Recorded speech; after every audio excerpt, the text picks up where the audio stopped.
वाचो वेगम, मनसः क्रोध वेगम, हिंसा वेग, मुदरोपस्थ वेगम, एतान वेगान सहते यस्तु विद्वान दाचास्य हृदयम नोपहन्यात्।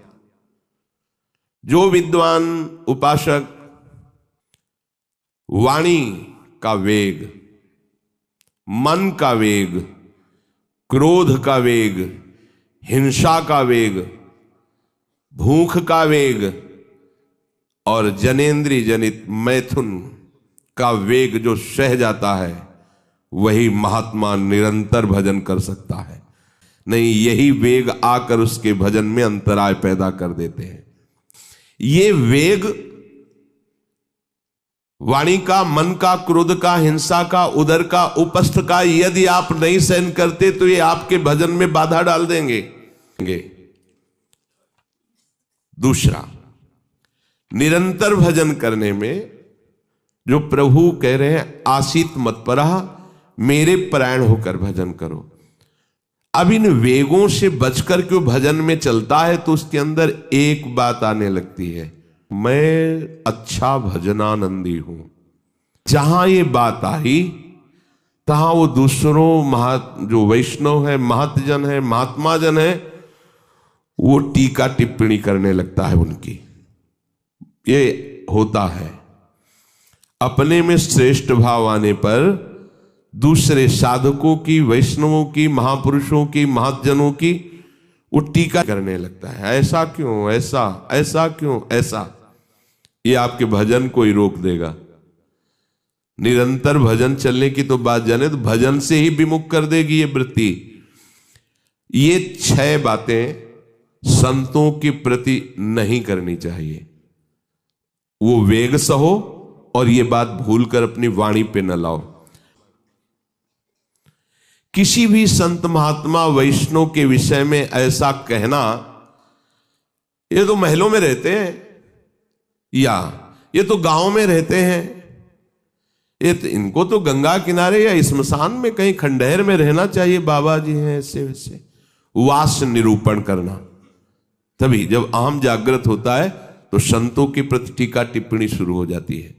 वास निरूपण, किसी भी संत महात्मा वैष्णव के प्रति उसके वास के विषय में बोलना।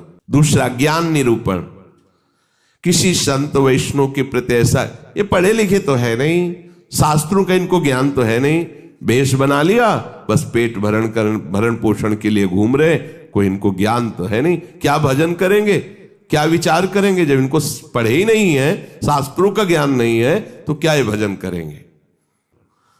तीसरा, जाति निरूपण, अच्छा ये अमुक जाति के हैं, हाँ तब चाहे जितना बेस रख ले, नीच जाति का तो नीचे जाति का रहेगा ना।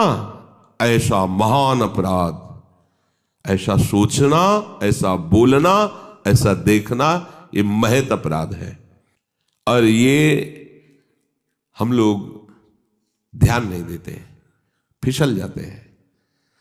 एक बार एक जगह महात्माओं की पंगत लगी हुई थी। एक महात्मा को पंगत लगवाने वाले में जो श्रेष्ठ थे, उन्होंने एक थप्पड़ मारा और निकालने लगे। वहां हमको भी सेवा दी गई थी, पत्तल उठाना और पोछा लगाना बाद में। तो परोसाई जब होती थी तो उस समय खड़े रहते, तत्काल गए, हमने कहा आपने क्यों थप्पड़ मारा? तो उन्होंने जाति निरूपण किया कि इस जाति का है, तुम नहीं जानते हो, और ये साधुओं की पंगत में बैठा है, उनका आचार्य परंपरा का तिलक लगाए हुए है और भेष धारण किए हुए है। आप आचार्य परंपरा की प्रधानता रखते हैं या जाति की प्रधानता रखते हैं? वो महात्मा अश्रु प्रवाह करने लगे कि क्या मेरे को भगवान का भजन करने का अधिकार नहीं है? क्या मेरे को भगवत प्रसाद पाने का अधिकार नहीं है? जब हमें गुरु ने वस्त्र दिया है, भेष दिया है, तो हम संतों की सभा में उन्हीं की आज्ञा से बैठे हैं। वैसे हम इस योग्य नहीं हैं, पर बैठे हैं। उनकी दैन्यता देखकर तत्काल उनको हृदय से लगाया और उनसे कहा कि दोबारा ऐसी गलती ना हो। ये क्या मर्यादा है वेश के ऊपर? और उनके चरण पकड़े, एक बार इनको क्षमा करके आप बैठ जाइए, आप प्रसाद पा लीजिए। उस समय भागवती का आवेश में बोले, उनकी सामर्थ्य नहीं हुई, दोबारा उनको वो प्रसाद पाके निकले, मन में ठान लिया कि झोला उठाओ और भागो यहां से, वहां नहीं टिकना चाहिए। तो भूल हो जाती है। राजसूय यज्ञ में भगवान ब्रह्मा से लेकर के सब ईश्वर कोटि के महापुरुष पधारे थे, जिसमें स्वयं सर्वेश्वर भगवान श्री कृष्ण विराजमान थे। और उस पवित्रता का क्या वर्णन करना, जहां साक्षात धर्मराज विराजमान है। लेकिन यज्ञ की पूर्णता नहीं हुई थी।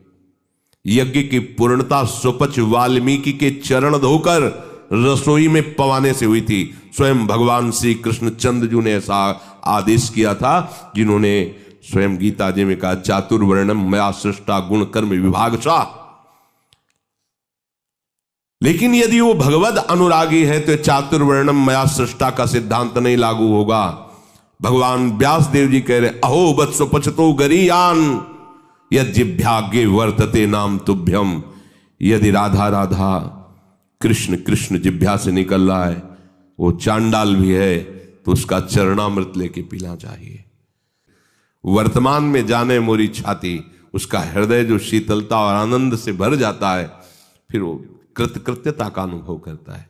इसलिए सत्संग का श्रवण करो, फिर मनन करो और उसको जीवन में धारण करो। जो कहा गया नहीं करना उसको छोड़िए, जो कहा गया स्वीकार कीजिए उसको स्वीकार कीजिए। यही विवेक है, असत का त्याग और सत को स्वीकार करना। जिस सत को स्वीकार किया उसी में अनुराग कर लेना, यही उपासना का आंतरिक